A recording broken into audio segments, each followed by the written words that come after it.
Your personal data is up for sale, and it's being bought by spy agencies at the federal government. A report released by the Director of National Intelligence reveals that U.S. intel, military, and federal law enforcement agencies are buying and selling personal information on Americans. We're talking about addresses, tracking information, browser history from smart devices, cars, social media.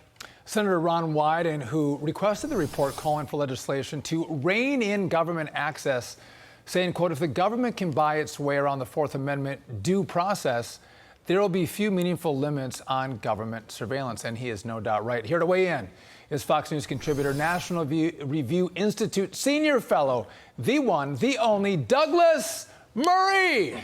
Douglas, good to see you. Listen, I got to tell you, this is pretty frightening stuff that the federal government, our intel agencies, are buying data on American citizens to get around the Constitution. Well, let's go back to basics. What's the strangest thing about the era of the internet and mass communication? It's that we are all intensely aware and worried about government surveillance, and we give away information about ourselves every day, every hour, to corporations and others. I mean, there is nothing that Google, Amazon, and so on cannot tell about our habits, our interests, and much more. And I've always thought it's an oddity in the information age that we are quite rightly fearful about what government knows about us and don't want them to snoop on us, yet we just hand over information. Look at everyone who's on Instagram.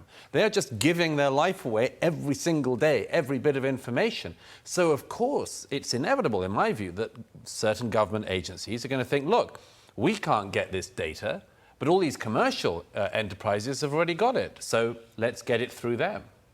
I have to give kudos to Ron Wyden. Me too. The senator, because he said, the quote was, if the government can buy its way around Fourth Amendment due process, there will be few meaningful limits on government surveillance. Yeah. And it was chilling just to read those words, that this used to be data that was collected through wiretaps, cyber espionage, and physical surveillance. Now it's just they're going out and purchasing. They don't need any of those old We're techniques. all just a bunch of morons, aren't we, that we've just freely given it away?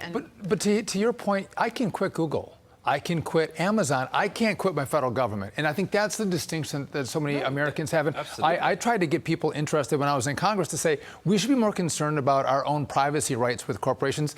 Yeah. Young people don't give a darn. They don't give a Absolutely. damn about that, but they do, I think, care more about their government and what the government knows about them. Absolutely, and what the government would do with it. I mean, right. This has always been a thing. I mean, there are lots of aspects of that. I mean, the one that I think is a huge one is healthcare providers.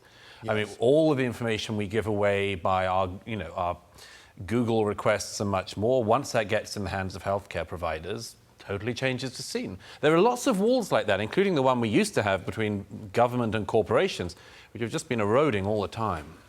Speaking of companies, they're beginning to avoid, or at least publicly avoid, social issues, dodging green agendas. We're talking about environmental, social, governance, ESG, diversity, equity, inclusion. This is just them talking on their earnings conference calls. This as there have been a growing number of consumer boycotts. So mentions of social impact initiatives on earnings calls fell dramatically over the past year after seeing a spike in 2020. I just think they're not talking about it, they're still doing it behind the scenes. Almost certainly still doing it behind the scenes, but it's a wonderful thing, isn't it, that they've become aware of the fact that this stuff could be poison. I mean, after all, these companies, most of them have a responsibility to their shareholders.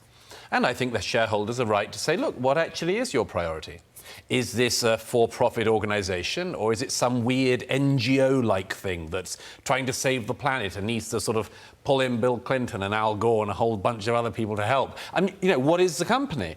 And I think that more and more people at the corporate level in America are realizing this stuff is poison, and there's a backlash against it, and they need to get out of the way. I mean, we've discussed before, there are several companies now that have been serious dire straits because they judged this one wrong. They thought there was only a benefit from doing this stuff, the greenwashing and much more. Turns out there can be a downside. You're such a man of the 80s and 90s talking about shareholders. Now it's stakeholder capitalism. We care about all the stakeholders here, yes, Douglas, which is unbelievable. Mark Cuban came out, was it a couple days ago, saying woke capitalism is great for business. And I'm like, this guy's lost his mind. I mean, it's terrible for business because it prioritizes things other than business. Right. And my return on my investment in the corporation, no doubt. Douglas He Murray. got lucky selling that company at the top of the first internet bubble. I wouldn't mind luck like that. I know. Douglas Murray. Luck is not genius. You're genius. You I'd are rather have genius. that. All right.